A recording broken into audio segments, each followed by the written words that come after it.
Riparian states कौन सी state होती है भाई? किन स्टेट्स को हम लोग बोलते हैं राइपेरियन स्टेट? पहला तो ये टर्म है आप लोगों के लिए, क्वेश्चन डायरेक्ट ऐसा पूछा जा सकता है।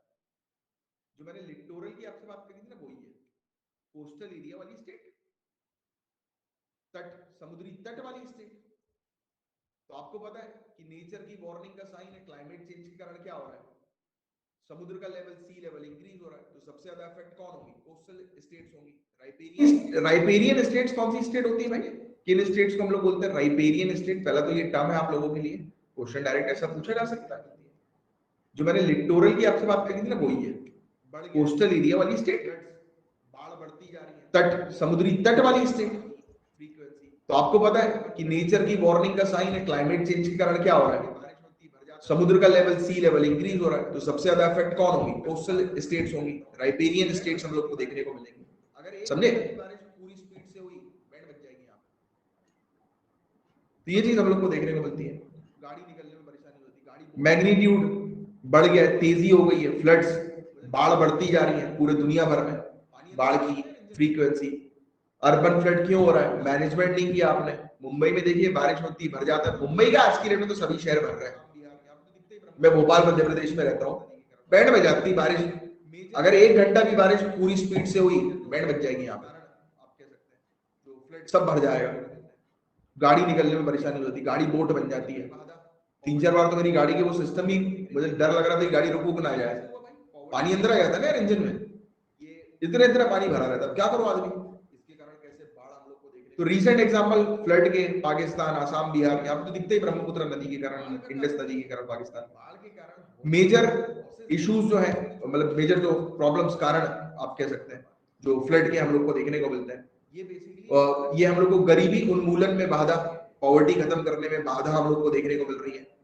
अब ये कैसे हुआ भाई, पॉवर्टी खत्म करने में बाधा, ये इसके कारण कैसे फ्लड हो रहा है, इसके कारण कैसे बाढ़ हम लोग को देखने को मिल रही है। देखिए बात को समझिएगा,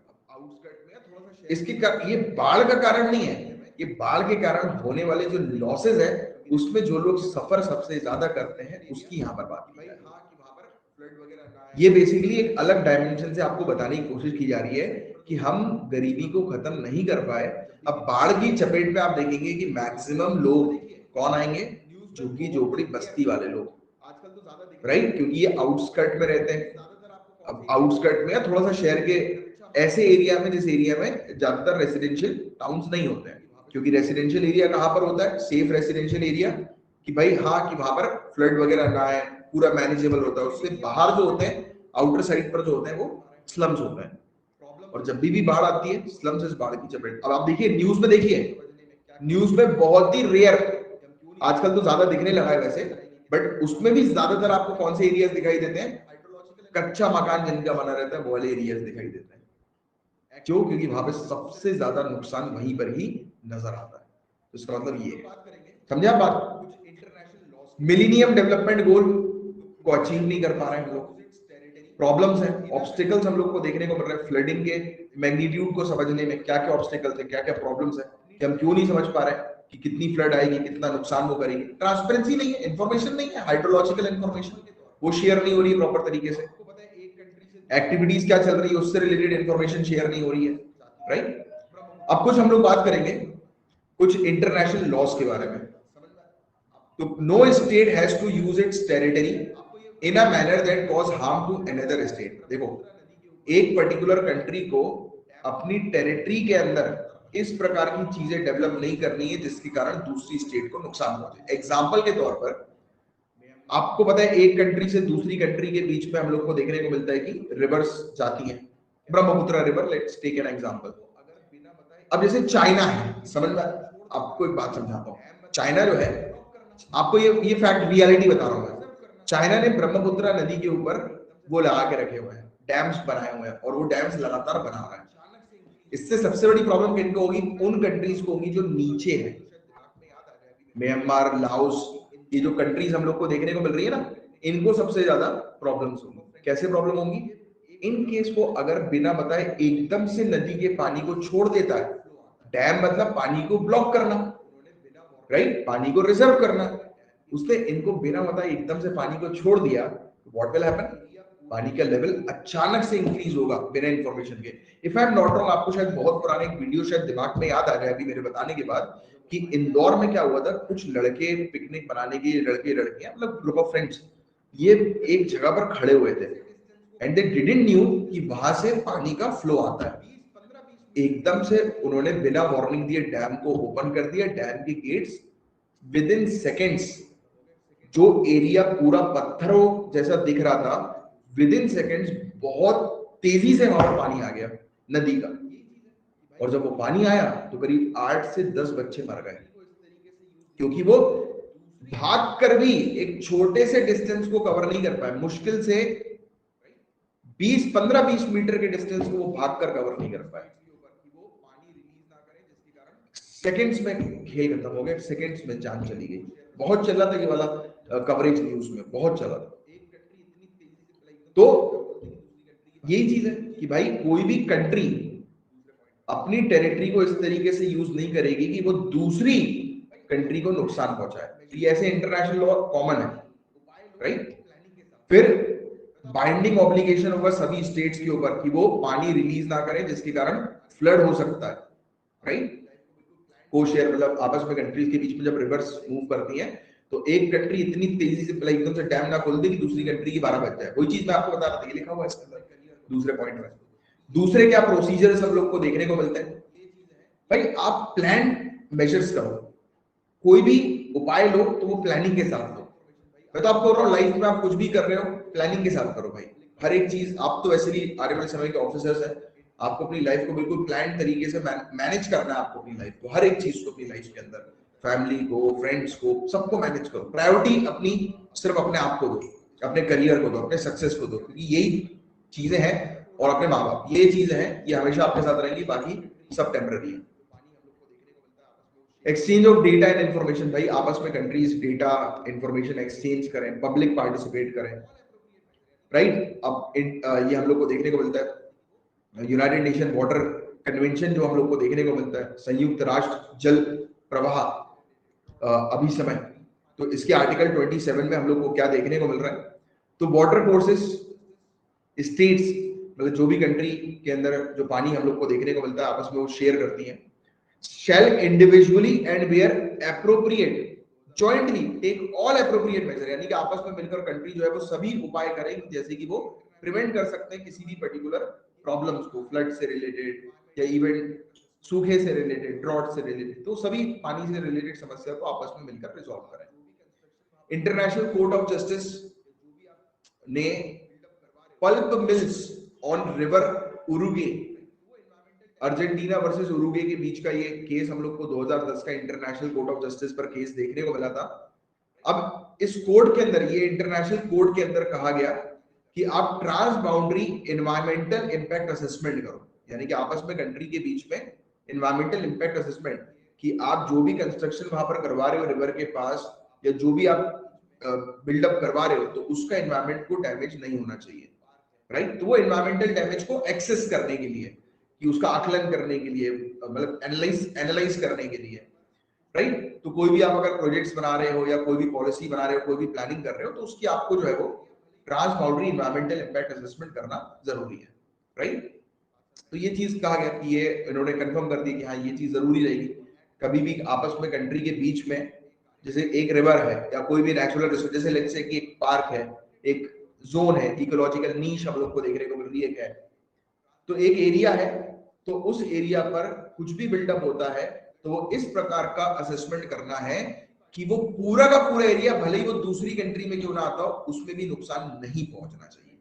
बात समझ में आई? तो ये इंटरनेशनल कोर्ट ने कहा, राइट। और एक्टिंग स्टेट मस्ट नोटिफाई, यानी कि जिस स्टेट में एक कार्य चल रहा है उसको नोटिफाई करना पड़ेगा कि affected party of the results of ये TEIA, trans boundary environmental impact assessment. तो trans boundary environmental impact assessment के जो रिजल्ट्स है, तो जो अफेक्टेड पार्टी यानी कि जो दूसरी पार्टी है उसको बताना पड़ेगा कि हाँ भाई ऐसा कुछ हो सकता है, तो मतलब प्रिपेयर कर लो इस चीज के लिए, राइट। या फिर कोऑपरेट करें आपस में।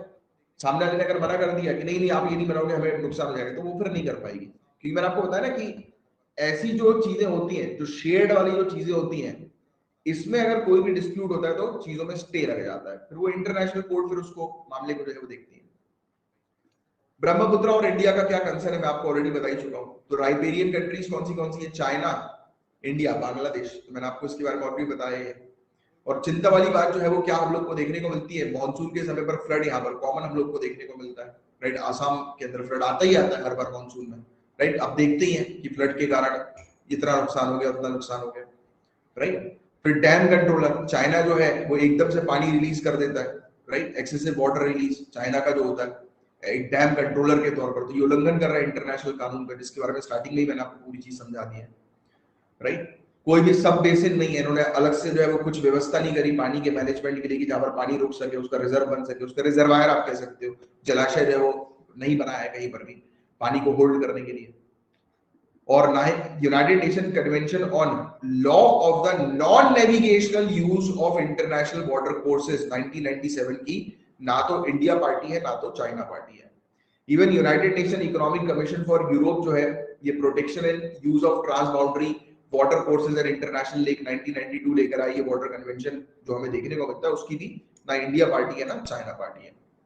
कुछ अंडरस्टैंडिंग हुई, एमओयू हुई, एग्रीमेंट हुए इंडिया चाइना के बीच में, जैसे कि कहा कि यार ये दोनों मिलकर जो है वो जून से सितंबर यानी कि जो फ्लड का सीजन होता है जिस समय सबसे ज्यादा बाढ़ आने की संभावना होती है, तो उस बीच ये अपने इंफॉर्मेशन डेटा जो है वो शेयर करेंगे, हाइड्रोलॉजिकल डेटा शेयर करेंगे, राइट। एमओयू के अंदर अलाउ नहीं किया गया इंडिया को India access to urbanisation and deforestation activities on Chinese side of the river basin, जो चाइना की तरफ जो है रिवर बेसिन यानी कि रिवर का जो एक एरिया हम लोग को देखने को मिलता है, राइट। क्षेत्र मतलब जहां पर जो मिट्टी जो होती है वो गीली रहती है ना नदी के काफी दूर तक, काफी बड़े एरिया तक, जिसको अपन बेसिन बोलते हैं, राइट। तो उस क्षेत्र में इंडिया कोई भी ना अर्बनाइजेशन का काम करेगी ना किसी प्रकार की डिफॉरेस्टेशन एक्टिविटी करेगी।